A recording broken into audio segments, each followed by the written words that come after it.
המשטר באיראן לא מבין את נחישותנו להגן על עצמנו ואת נחישותנו לגמול לאויבינו.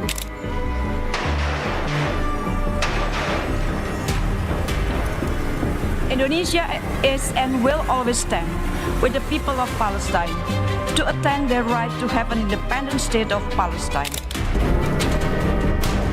Kita ingin mengingatkan pada pemerintahan baru yang akan dilantik tanggal 20 Oktober yang akan datang agar benar-benar melanjutkan komitmen dan konsistensi sikap Indonesia membela Palestina, menolak penjajahan Israel, melaksanakan perintah konstitusi.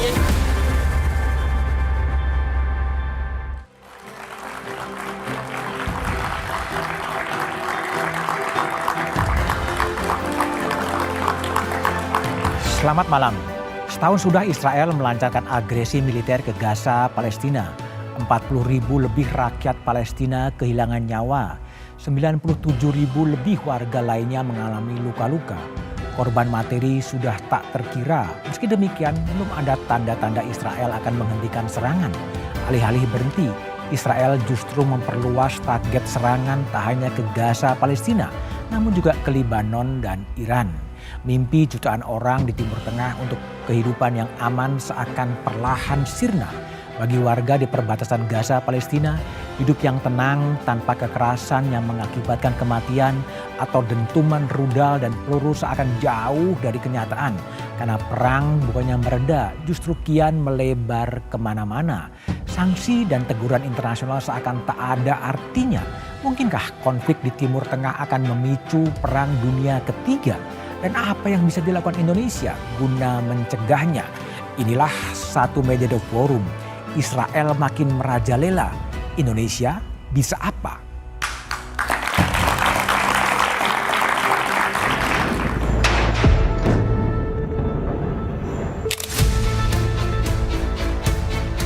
Setahun sudah pasukan Zionis Israel melakukan serangan di jalur Gaza, Palestina. Diperkirakan 42.000 orang tewas akibat agresi brutal IDF, Israel Defense Forces atau pasukan pertahanan Israel. Badan Kemanusiaan PBB telah mengecam serangan antara Israel dan Hamas dan mengatakan tindakan kedua belah pihak selama setahun terakhir ini merupakan sebuah olok-olok atas klaim mereka untuk mematuhi hukum kemanusiaan internasional. Perdana Menteri Israel Benjamin Netanyahu pada minggu lalu menyatakan bahwa Israel akan memenangkan peperangan yang sudah terjadi setahun lalu sejak serangan Hamas pada 7 Oktober 2023. Netanyahu pun menegaskan Israel akan terus berperang melawan militan di jalur Gaza dan Lebanon serta bersiap untuk menyerang Iran. לפני שנה אנחנו ספגנו מכה איומה, וב-12 החודשים שעברו אנחנו משנים את המציאות מקצה אל קצה. וכל העולם משתאה מהמכות שאתם מנחיתים על אויבינו, ואני מצדיע לכם ואומר לכם, אתם דור הניצחון.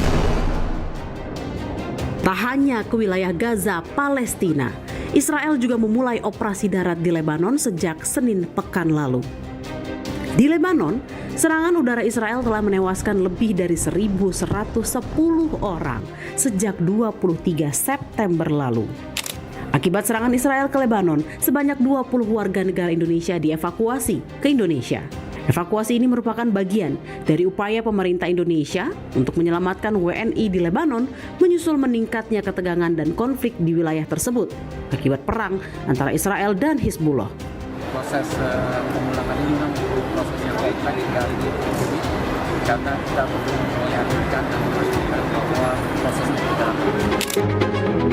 Pengamat wilayah Timur Tengah menilai peran serta negara superpower seperti Amerika Serikat juga akan berdampak penting untuk mempercepat perdamaian khususnya terkait serangan Israel. Kalau justru perang ini bisa dihentikan, peranan Amerika itu besar. Ya, kalau Amerika itu mengatakan seperti Joe Biden, ini perang harus dihentikan, tapi dia kan nggak ada tindakan selanjutnya, ya, tidak ada tindakan selanjutnya. Kuncinya itu justru ada di Amerika Serikat, ya, kalau menurut saya, karena Amerika Serikat lah yang saat ini dianggap superpower. Ketika perang Israel-Hamas mencapai 1 tahun dan hampir 42.000 warga Palestina telah terbunuh di wilayah tersebut, Israel juga dilaporkan ke Mahkamah Internasional dengan tuduhan genosida, mendapatkan nasi walkout di forum antar bangsa. Alih-alih mengurangi serangan, Israel malah seakan tak gentar dan terus memperluas serangannya di wilayah Timur Tengah. Dengan dukungan sekutu kuatnya, agresi Israel memunculkan kekhawatiran bahwa akan ada keberpihakan antar negara di dunia. Jika serangan Israel terus meluas dan melibatkan banyak negara, mungkinkah ini bisa memicu Perang Dunia Ketiga?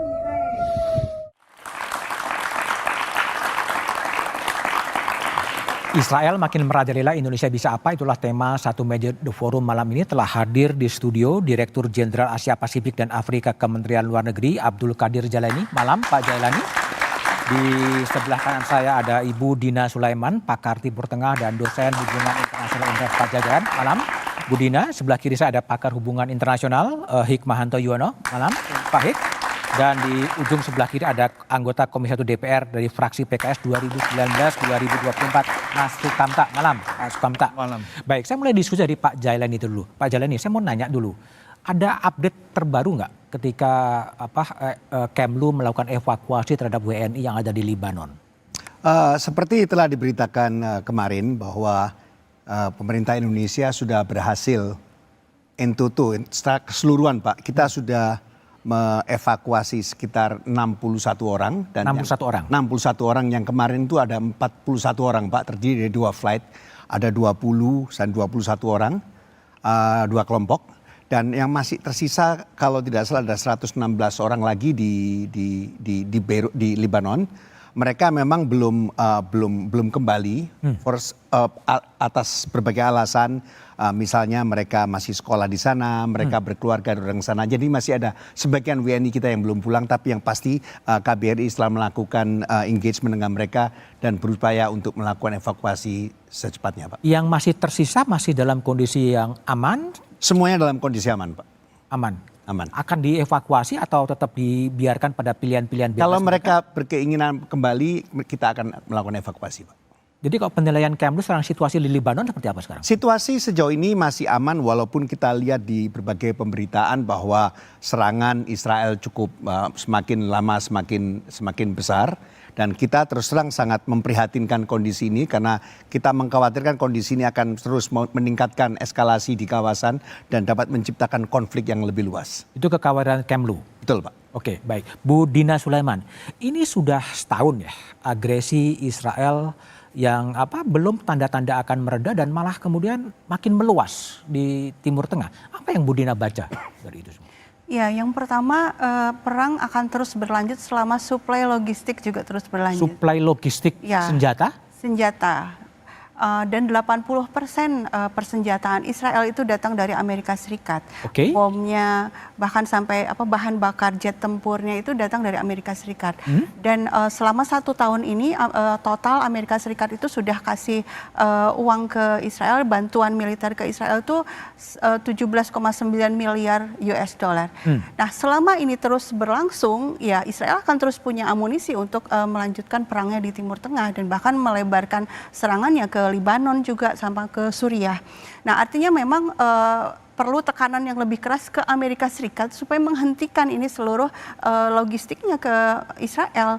Dan sebenarnya dalam sejarah dulu di tahun 80-an ketika Israel menyerang Libanon, itu Presiden Reagan hanya dengan 1 telepon bisa menyuruh Israel berhenti.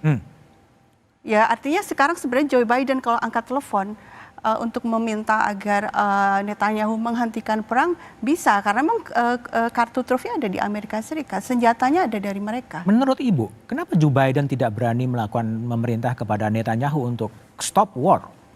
Ini karena terkait dengan politik internal Amerika Serikat yang memang sangat didominasi atau dihegemoni oleh kekuatan lobby-lobby pro-Israel, antara lain misalnya AIPAC, Dan ketika Biden misalnya menjadi kandidat presiden, lalu anggota parlemen Amerika Serikat mencalonkan diri menjadi anggota parlemen gitu ya, para politisi, mereka kan butuh uang ya, butuh dana. Dan sebagian besar dana kampanye, sumbangan dana kampanye itu datang dari kelompok-kelompok lobbyis pro Israel ini. Oke, baik. Prof Hik, memang ada pepatah ya, civis pacem para bellum ya. Dan Netanyahu mengatakan bahwa serangan itu adalah bagian dari upaya pertahanan untuk menciptakan perdamaian. Gimana Anda melihat itu? Ya, kalau dari perspektif Netanyahu memang demikian. Dia ingin bahwa Gaza itu tidak lagi dimukimi oleh pejuang-pejuang Hamas. Bahkan anak-anak yang punya potensi menjadi pejuang Hamas 10-15 tahun yang akan datang, bahkan juga perempuan dibunuh.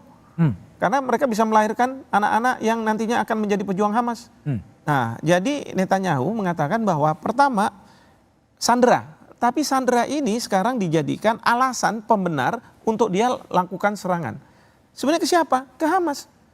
Bahkan rumah sakit, rumah ibadah diserang semua. Karena apa? Mereka mengatakan bahwa para pejuang Hamas ini bersembunyi di rumah sakit, di ini dan lain sebagainya.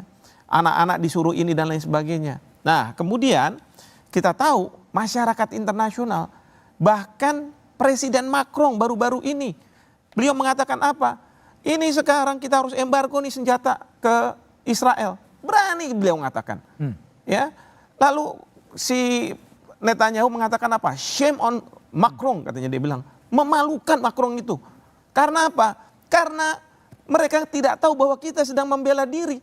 Kita kalau nggak melakukan serangan ini, kita justru diserang, kita dihabisi. Nah kan gitu dari perspektif Israel. Tapi kalau misalnya kita lihat dari perspektif Hamas, Houthi, dan kemudian Hezbollah, mereka mengatakan bahwa enggak, pokoknya selama Israel ada di sana, di tanah Palestina, mereka harus keluar. Ini bukan yang Fatah, kalau yang Fatah kan bisa menerima two-state solution. Kalau ini enggak, mereka pokoknya harus keluar. Dan mereka ini didukung oleh Iran, dan kemudian orang banyak mengatakan bahwa ini proksi dari Iran. Karena apa? Iran pintar, dia nggak usah perang antar negara, karena itu bereskalasi. Nah tapi seperti juga Amerika Serikat mensuplai senjata ke Israel, Iran melakukan suplai senjata juga ke Hezbollah, ke Hamas, dan ke Houthi. Nah jadi kalau misalnya saya lihat seperti ini, wah ini sangat luar biasa. Bahkan kemarin pada waktu Iran sudah melakukan serangan ke Israel, Perdana Menteri Rusia datang ke Iran, seolah-olah memberi signal bahwa Amerika, Israel, kalau misalnya kamu mengkerubuti Iran, maka saya akan ada di belakang. Artinya perang ini masih akan terus berlanjut? Terus berlanjut dan bereskalasi, bukannya tidak mungkin bahwa perang ini akan menjadi pintu masuk Perang Dunia Ketiga. Perang Dunia Ketiga. Karena apa? Kemarin Joe Biden mengatakan bahwa dia tidak percaya Perang Dunia Ketiga ini akan terjadi. Tapi menurut Joe Biden, masih banyak PR yang harus diselesaikan oleh Amerika Serikat. Termasuk misalnya melakukan lobby ke Iran, lobby ke Israel untuk, sekarang kan Iran sudah menyerang. Sekarang kan tinggal tunggu nih Israel. Mungkin Israel dibilang sama Amerika Serikat, kamu jangan serang dulu. Tapi sekarang coba lihat, yang diserang siapa? Hezbollah. Diserang siapa? Suriah sekarang diserang. Coba kayak begitu itu. Baik.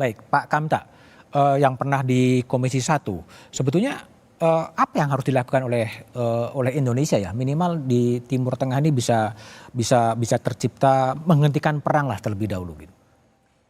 Kalau kita lihat dalam 1 tahun yang dilakukan oleh Israel ini, dari tujuan taktis, hampir semua tujuan taktis serangan Israel ini gagal, tidak berhasil. Tapi Israel jalan terus karena ingin mencapai tujuan strategisnya. Tujuan taktisnya soal pembebasan sandera, menghapuskan Hamas dari Gaza, so far sampai sejauh ini tidak berhasil. Tetapi mereka jalan terus karena mereka punya tujuan strategis, ingin menghilangkan ancaman terhadap negara Israel.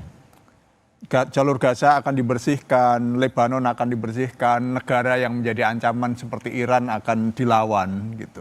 Karena mereka membayangkan sisanya itu sudah tidak menjadi ancaman bagi Israel. Nah, saya kira ini menjadi tantangan Indonesia ketika forum-forum multilateral seperti PBB dan lembaga-lembaga multilateral yang lain itu tidak berdaya. Kenapa tidak berdaya? Karena ada adik kuasa yang terlibat di situ. Adik kuasa. Saya kira selama adik kuasa terlibat, lembaga-lembaga multilateral ini pasti akan lumpuh. Oke, Nah, baik. Saya kira peran Indonesia bisa masuk kepada minilateral, mini multilateral. Oke, baik. Jadi Menlu telah bersuara sangat keras di UN, tetapi bagaimana kemudian langkah Indonesia ke depan untuk menghentikan perang, kita bahas setelah jeda berikut ini.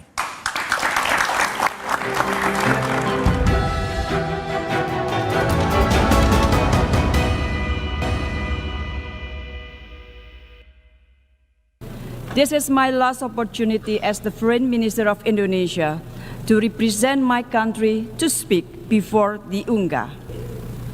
PM Netanyahu yesterday mentioned, and I quote, that Israel seeks peace, that Israel yearns for peace.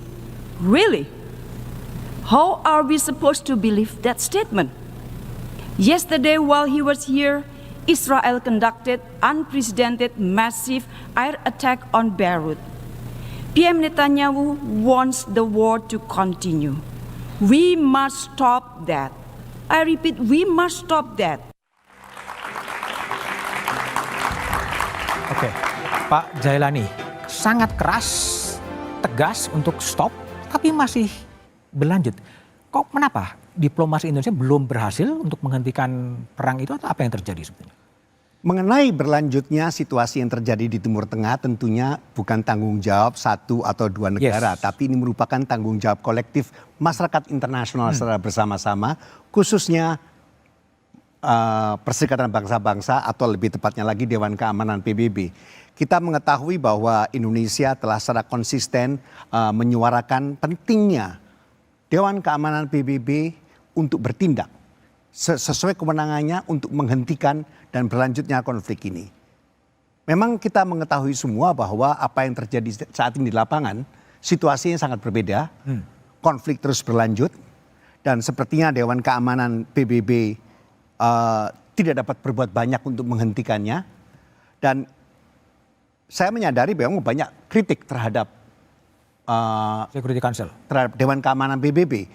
Saya sangat sepenuhnya sepakat bahwa bagi Indonesia bahwa kegagalan Dewan Keamanan PBB mengambil tindakan ini merupakan suatu hal yang memprihatinkan dan ini menunjukkan double standarnya banyak-banyak negara-negara adik kuasa dalam menyelesaikan konflik-konflik di berbagai belahan dunia.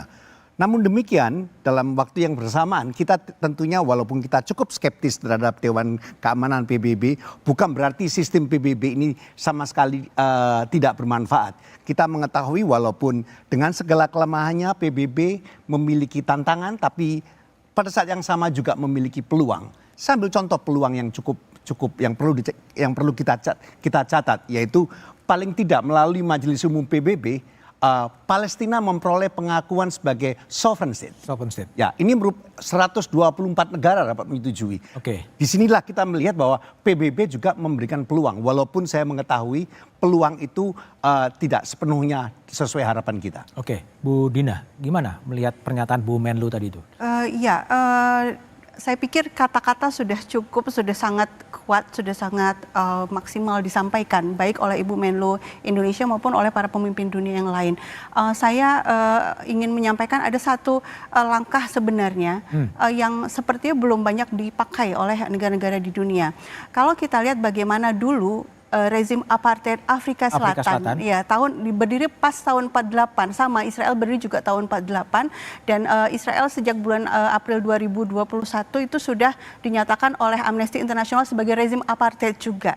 Jadi ini equal, sesama rezim apartheid. Dulu rezim apartheid bisa tumbang di tahun 91 itu berkat boykot internasional. Komunitas internasional bersama-sama memboikot ekonomi. Karena sebuah rezim ketika ekonominya lemah pasti akan tumbang. Dan kemudian apa yang terjadi di Afrika Selatan, berdirilah pemerintahan baru yang mengakomodasi hak semua orang di tanah itu. Dan skenario ini sebenarnya banyak juga disuarakan untuk Palestina, cuma mungkin belum terlalu luas, bahwa ya kita boikot bersama dengan tujuan rezim Zionisnya tumbang, lalu dibentuk pemerintahan baru di sana yang mengakui semua hak orang-orang yang ada di sana, baik itu Yahudi, Kristen, Muslim, dan mengembalikan hak-hak orang Palestina yang terusir. Jadi serangan ini pembiaran sebenarnya? Serangan maksudnya serangan dari Israel. Nah, Israel dalam hal ini sebenarnya ya saya pikir Indonesia selalu mengatakan two state solution, tapi kenyataannya 1 tahun terakhir itu semakin membuktikan Israel tidak ingin two state solution. Tidak ingin two state Dia solution. ingin one state solution, tapi seluruhnya adalah Israel. Oke. Nah, ketika Israel mengatakan ingin gencatan senjata, tapi di saat yang sama terus menyerang, artinya sebenarnya dia inginnya zero sum game ya, sebenarnya inginnya Gaza seluruhnya untuk Israel. Nah, artinya sebenarnya two state solution menurut saya kalau mengutip Mearsheimer itu seperti kereta yang sudah meninggalkan stasiun. Kita perlu memikirkan solusi lain yang sebenarnya sudah banyak disuarakan, yaitu one state solution tapi satu pemerintahan baru di seluruh tanah itu yang mengakui hak semua orang di sana. Dan yang paling penting mengembalikan hak-hak orang Palestina. Oke, baik Prof. Hik. Ya. Two state solution atau solusi lain atau apa yang Anda bisa lihat untuk menghentikan peperangan yang memakan korban jiwa sebetulnya? Ya, kalau misalnya saya melihat ya, mohon maaf, kalau one state solution misalnya pemerintahan baru, tapi kan Hamas nggak mau, dia akan serang terus. Pasti dia akan serang terus, ya. Nah, sementara kalau misalnya Israel belum tentu dia mau kalau misalnya saya diserang terus, ya. Maka two state solution itu Israel mau two state solution kalau Hamas tidak melakukan penyerangan ke Israel. Tapi masalahnya dia tidak mau memerdekakan Palestina, ya. Walaupun masyarakat internasional memerdekakan, sama kan ketika kita merdeka tahun 45. Pengakuan dari internasional, tapi kan baru Belanda kasih kemerdekaan kita tahun 49, ya kan?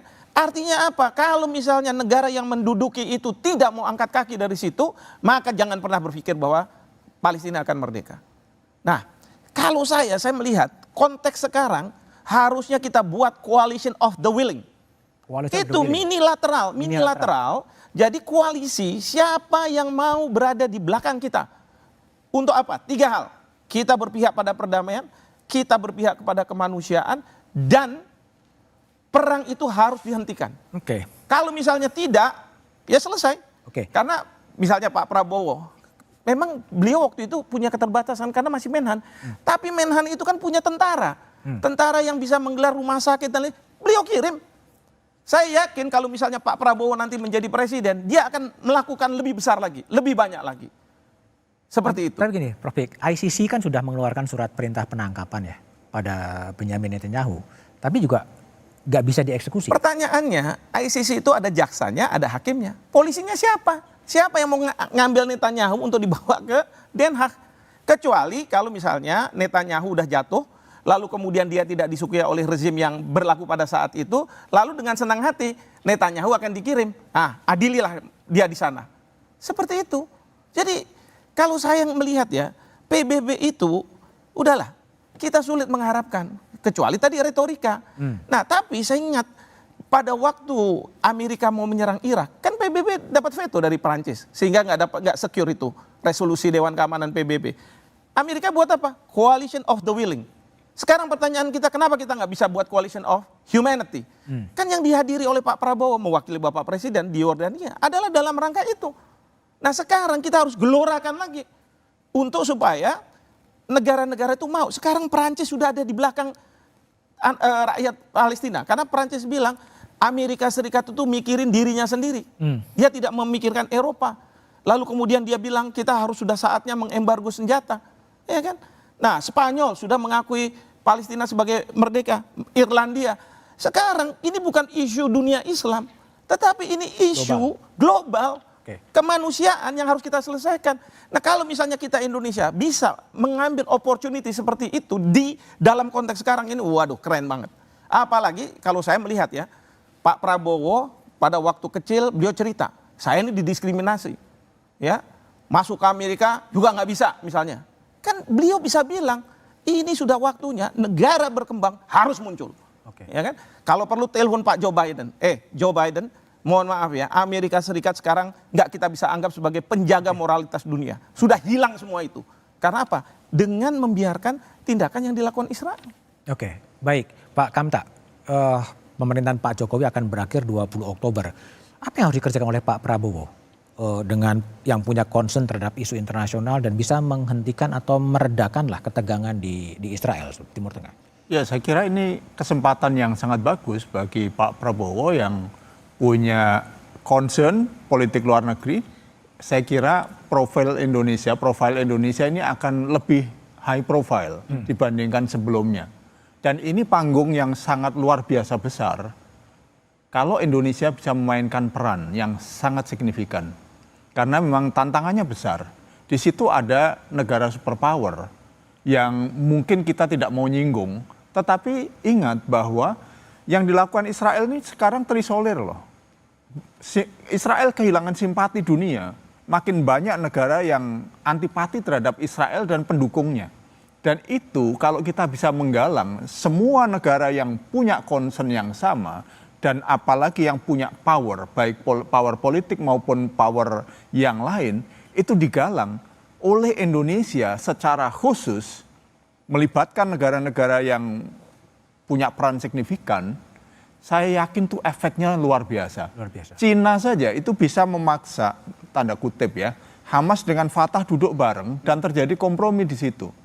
Saya membayangkan kalau itu dilakukan Indonesia itu dahsyat sekali loh. Timur Tengah misalnya yang sekarang ini seperti kehilangan sopir, Indonesia bisa menjadi driver darurat di situ. Ditambah dengan negara-negara tambahan, Uni Eropa sebagian sudah lebih simpati pada Palestina, Rusia, Cina itu bisa menjadi kawan. Saya yakin itu akan mikir, sebab yang dilakukan Israel itu persis yang dilakukan oleh Hitler dulu. Israel itu akan mendirikan negara yang super rasialis, super nasionalis, dia sangat diskriminatif, apartheid, yang sangat ekstrim, lebih ekstrim daripada Afrika Selatan. Ini tidak bisa dibiarkan dengan logika umum retorika ngomong-ngomong.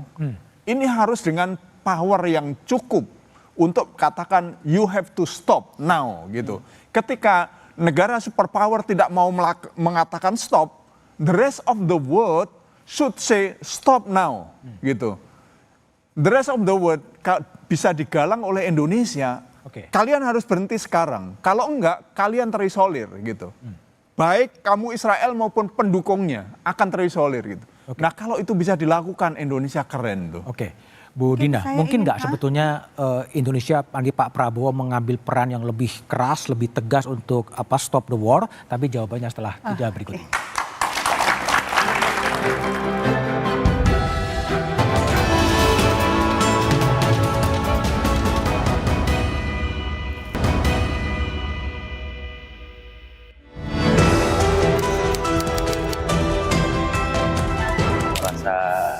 Miris dan memilukan ya, di mana di sana terjadi peperangan yang menimbulkan banyak korban, namun banyak pihak atau negara yang seakan-akan diam. Kalau saya pribadi melihat ini dari sisi kemanusiaan ya, kita harus melepaskan konflik yang terjadi di sana itu lepas dari agama, perebutan lahan dan lainnya. Kita harus melihat dari sisi kemanusiaan ya. Kita sebagai orang Indonesia kan tentunya juga paham ya, di undang-undang kita juga menjelaskan bahwa kita harus menghilangkan peperangan di dunia ini. Karena menurut saya sendiri ini bukan merupakan sebuah peperangan lagi, tapi pembantaian. Untuk seperti itu saya rasa cukup jauh ya. Sudah pasti terjadi. Saya semoga tidak ada perang yang pecah lagi. Kemungkinan ada ya. Kita harapkan tidak terjadi ya.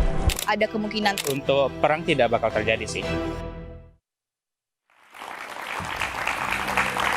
Itulah reaksi sejumlah warga Indonesia soal perang yang belum kunjung berakhir. Bu Dina, kalau kita bicara perang ya, Presiden Jokowi pernah ke Ukraine ya untuk menghentikan perang dan kemudian juga belum sepenuhnya berhasil, dan kemudian agresi Israel juga belum sepenuhnya berhasil. Apa yang harus dilakukan lagi oleh Pak Prabowo nanti setelah terpilih resmi sebagai Presiden di 20 Oktober nanti? Ya, mungkin jawaban saya ingin saya mulai dari apakah orang-orang Palestina berhak untuk berjuang. Menurut resolusi PBB nomor 37/43 tahun 82, bangsa yang sedang diduduki oleh kekuatan asing itu berhak untuk melawan dengan cara apapun, termasuk dengan perjuangan bersenjata. Itu kata-katanya, perjuangan bersenjata itu kan hak menurut resolusi itu. Artinya apapun yang dilakukan, apapun yang diperlukan untuk mencapai hak itu juga legal. Nah, sekarang pilihan untuk Indonesia.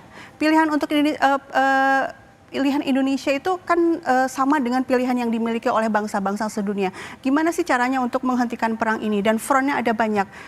Orang Palestina berjuang meraih haknya dengan perjuangan bersenjata, kemudian di PBB, forum PBB diplomasi terus jalan, kemudian masyarakat sipil juga terus berjuang melakukan aksi demo, terutama orang-orang di Amerika Serikat berjuang mendekati anggota parlemen Amerika Serikat supaya tidak lagi mendukung Israel. Nah, Indonesia mau pilih yang mana ini?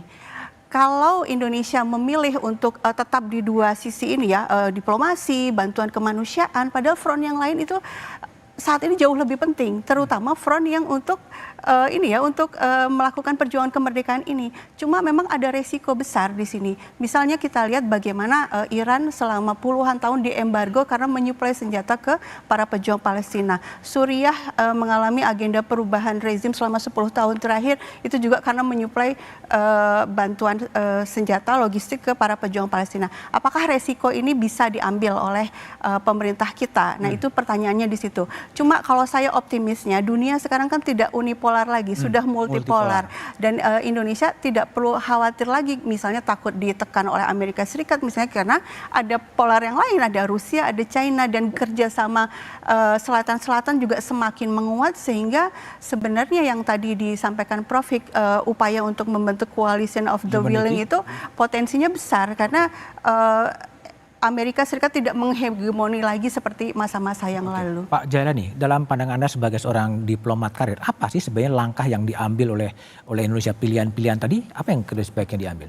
Terima kasih. Saya hanya ingin menegaskan sekali lagi bahwa bagi Indonesia mendukung kemerdekaan Palestina itu merupakan ruh kebijakan luar negeri kita.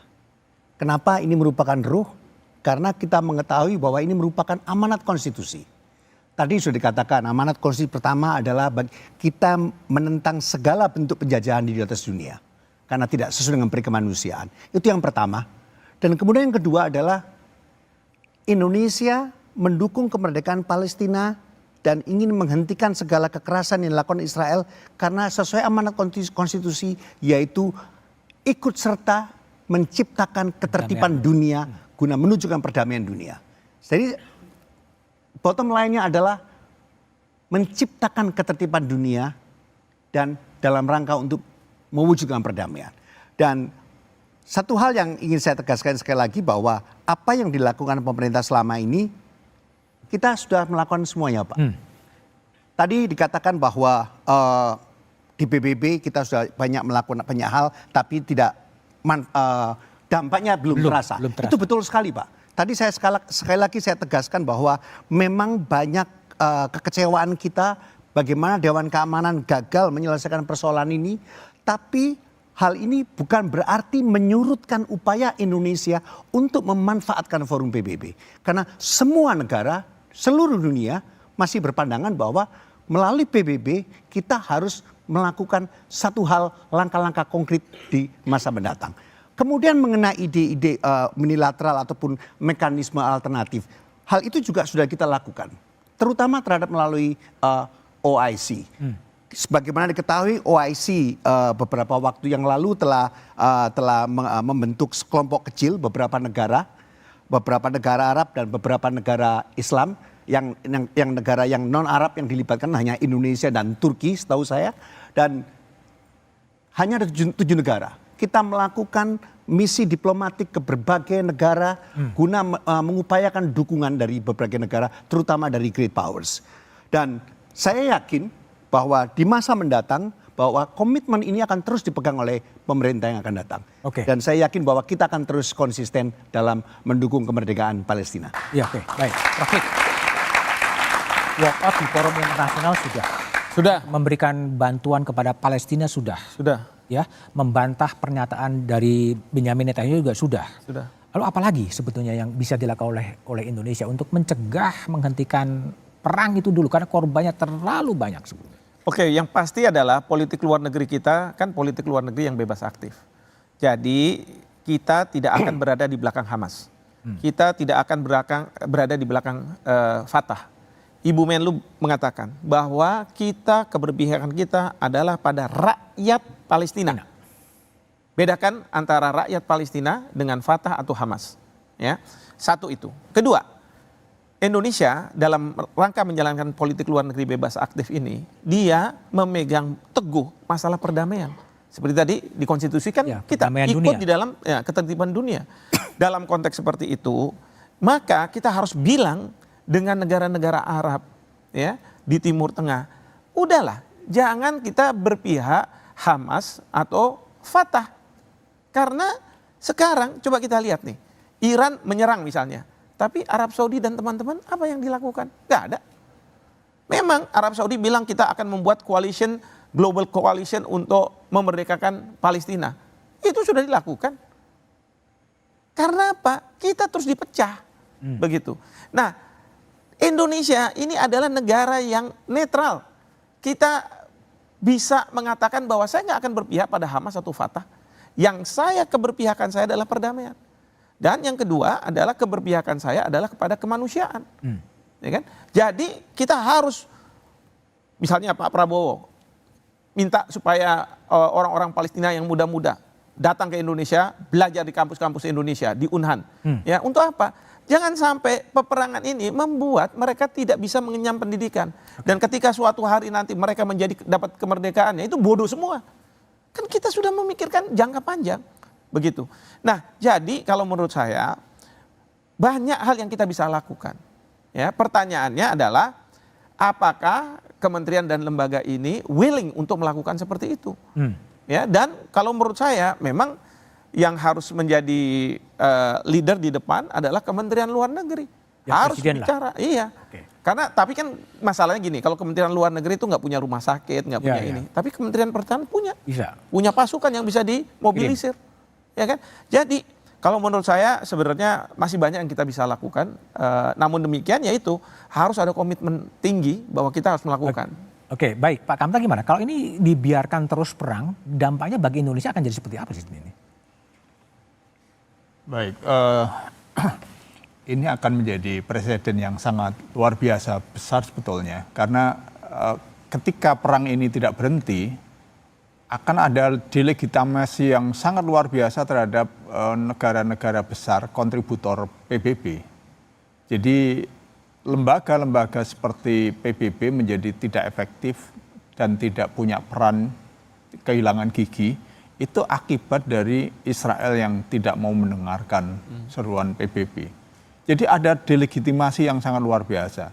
Ini akan menimbulkan presiden yang sangat luar biasa untuk terciptanya ketertiban dunia di masa yang akan datang.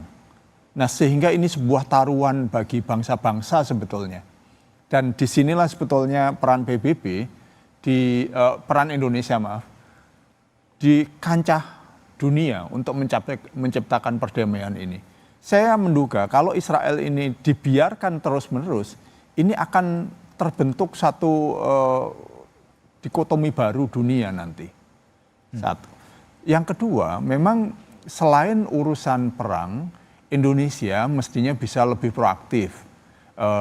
Bukan hanya menyediakan rumah-rumah sakit untuk mengobati orang-orang yang sakit, tetapi generasi baru Palestina ini perlu kita pikirkan dengan sangat serius. Sebab mereka sekarang tidak bisa belajar, mereka padahal perlu belajar. Saya mendengar anak-anak muda Palestina itu di tengah gempuran Zionis Israel, tentara-tentara yang brutal ini, mereka punya willingness yang sangat luar biasa untuk belajar. Tapi mereka tidak punya fasilitas. Nah, Indonesia sebetulnya bisa mengambil peran itu. Mendidik anak-anak Palestina. Supaya apa? Supaya mereka bisa lebih jauh dari trauma perang dan di masa depan itu punya lebih peaceful mind ya. Tidak menjadi orang-orang yang trauma terhadap perang. Oke, baik. Banyak orang yang khawatir bahwa jika perang ini tidak selesai, ada ancaman atau bayangan terjadinya perang dunia ketiga. Kita bahas setelah jeda berikut ini.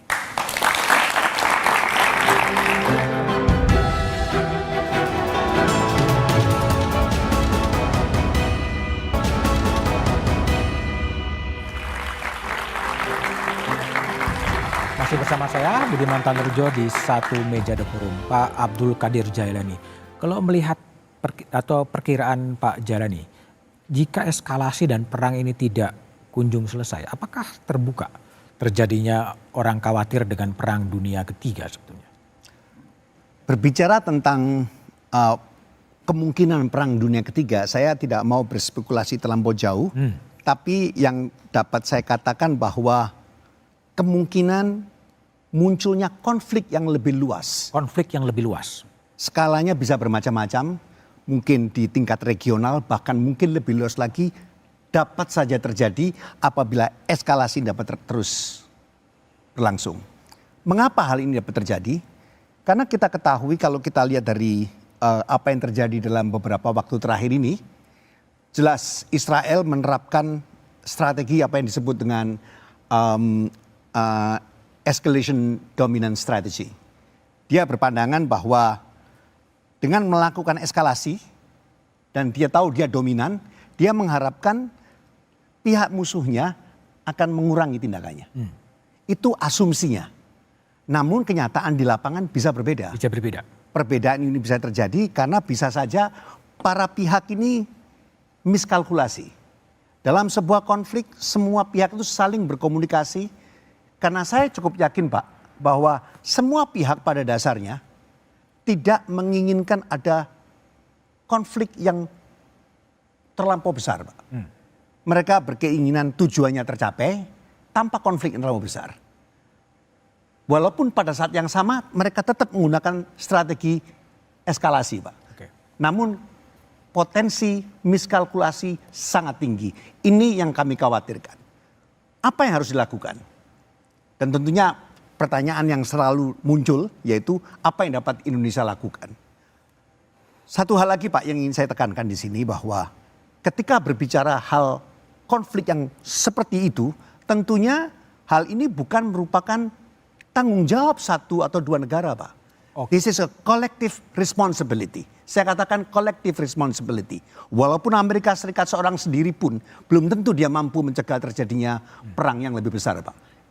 Kenyataan di lapangan sudah menunjukkan. Oleh karenanya menurut saya kita harus terus mendorong di berbagai forum termasuk dalam sistem yang ada yaitu sistem PBB dengan segala tantangan dan peluangnya karena hanya itu yang kita miliki saat ini Pak. Oke, Bu Dina, gimana analisa Anda? Ya baik, perkiraan perang akan meluas itu kuncinya sebenarnya sekarang ada di Israel. Seandainya Israel melakukan serangan ke Iran dan Iran kemudian melakukan langkah-langkah yang sudah dia persiapkan. Apa itu memblokade Selat Hormuz dan kemudian menyerang aset-aset Amerika Serikat di Timur Tengah. Kita tahu pangkalan militer Amerika Serikat ada di beberapa negara Teluk.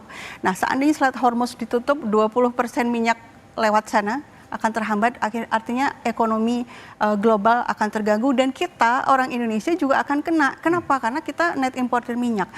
Artinya kita bangsa Indonesia, pemerintah Indonesia perlu melakukan hal yang lebih berdampak lagi. Kita berterima kasih selama ini Kementerian Luar Negeri sudah luar biasa memperjuangkan di forum-forum internasional, memberikan bantuan kemanusiaan juga. Tapi ada hal yang masih perlu ditambah menurut saya. Yang pertama adalah memberikan tekanan ekonomi. Kita tahu meskipun kita nggak punya hubungan bilateral langsung, tapi perdagangan ternyata jalan terus. Dan kemudian lembaga-lembaga negara ternyata ada juga yang masih impor persenjataan atau alat spy dari Israel. Nah itu kan perlu disinkronkan ya. Kita betul-betul mau membela Palestina secara komprehensif atau tidak. Berarti tekanan ekonomi itu juga perlu dilakukan sebagaimana salah satunya yang dilakukan oleh Kolombia. Bagaimana dia menghentikan ekspor batu baranya ke Israel. Nah kemudian yang kedua yang penting juga dilakukan oleh Indonesia adalah ini ya memimpin gerakan yang tujuannya memberikan tekanan ekonomi ini. Karena memang kalau sendirian memang tidak cukup, tapi tetap ada dampaknya. Tapi kalau bisa bersama-sama minimalnya secara nasional di Indonesia dulu. Baik, Prof. Hik, gimana perkiraan Anda? 4 skenario. Pertama, Israel menang. Israel menang lawan Palestina. Lawan Palestina, lawan Iran, Hamas, bukan Palestinanya, Hamas, Houthi dan kemudian juga Hezbollah. Nah, kalau misalnya mereka menang, katakanlah begitu, kriterianya 3. Pertama, Sandra dibebaskan. Kedua, mereka akan menghilangkan anasir-anasir Hamas. Dan yang ketiga, menjadikan Gaza seperti di tepi barat. Itu yang pertama. Yang kedua, Palestina bisa menang. Artinya kalau ada kekompakan dari Hamas, Fatah, dan kemudian yang lain-lain, mungkin aja bisa menang. Ya. Yang ketiga, nah ini, Amerika Serikat bersedia menjewer atau tidak Israel? Karena saya melihat ya, yang punya kunci untuk menghentikan perang ini ada dua, Amerika Serikat dan Israel sendiri. Amerika Serikat, kalau misalnya kan sebentar lagi ada pemilu, Pilpres. Kalau misalnya dimenangkan oleh Kamala Harris, mungkin masih dengan pemikiran seperti Joe Biden. Tapi kalau misalnya dimenangkan oleh Donald Trump, maka Donald Trump akan mengatakan kita serang dulu Iran karena itu menjadi biang keroknya. Nah itu akan mengeskalasi perang justru. Jadi kuncinya di Amerika Serikat. Yang kedua kuncinya di Israel. Karena saya udah melihat bahwa perang ini bukan perang rakyat Israel melawan Palestina. Karena di dalam negeri mereka juga berkonflik. Berbeda pendapat, beradu argumentasi. Tapi ini kan gara-gara Netanyahu. Netanyahu merasa bahwa saya sudah diserang. Lihat aja Amerika Serikat. Ketika dia diserang oleh Jepang, dia jatuhkan bom atom di Hiroshima dan Nagasaki. Masa saya nggak boleh? Kira-kira kan seperti itu. Proporsional atau tidak? Ya kan? Nah, jadi kalau Netanyahu bisa diturunkan, koalisi dan lain sebagainya di parlemen di Israel setuju untuk menurunkan. Karena banyak rakyat Israel mengatakan begini. Dengan adanya serangan-serangan justru kata membahayakan kita. Kenapa membahayakan kita? Karena kalau kita pergi ke luar negeri, orang marah sama Israel, yang paling dekat adalah mereka-mereka yang jadi warga negara Israel yang jadi timpaannya. Nah itu yang kita harus dengungkan. Kalau adik-adik di sini, pokoknya banyakkan aja, viralkan segala macam-macam. Bukannya tidak mungkin di Israel itu mereka juga diembargo informasi. Nah yang terakhir adalah yang keempat, kalau misalnya Coalition of Humanity ini berhasil untuk menjadi penyelamat muka, saving faces. Jadi kan kita bilang nih demi kemanusiaan kita harus hentikan. Israel bilang ya sebenarnya saya mau bisa perang terus, tapi saya berhenti nih. Kenapa? Karena ada seruan dari Coalition of Humanity. Sebaliknya juga dari Hamas dan lain sebagainya. Kita sudah stop dulu deh. Coalition of Humanity. Kita nggak mau rakyat Palestina yang jadi korban lebih besar lagi, lebih banyak. Atau misalnya mereka nyerang Hezbollah, tapi yang kena orang-orang sipil di Lebanon. Misalnya seperti itu. Kan kemanusiaan. Jadi kalau kita kedepankan kemanusiaan, kita bisa menjadi penyelamat muka dari mereka yang berperang. Pak Kamta, gimana kemungkinan terjadinya perang dunia ketiga dan upaya mencegahnya?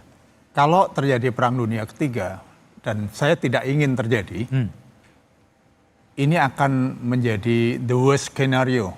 Perang dunia pertama, perang dunia kedua, itu melahirkan Israel. Kalau terjadi perang dunia ketiga itu akan menjadi akhir dari Israel. Saya percaya itu. Kenapa?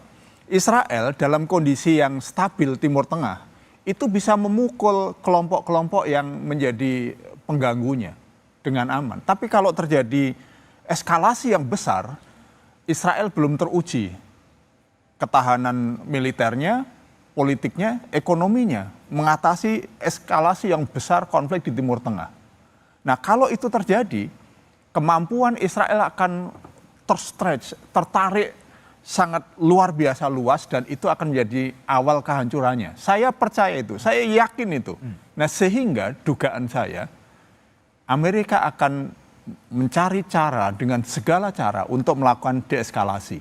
Sehingga perang dunia ketiga itu tidak akan terjadi. Kecuali ada orang-orang gila yang akan memicunya dengan senang hati, dengan happy. Baik Pak Kamta, Prof. Hik, Bu Dina dan Pak Jailani telah bergabung di satu meja di forum.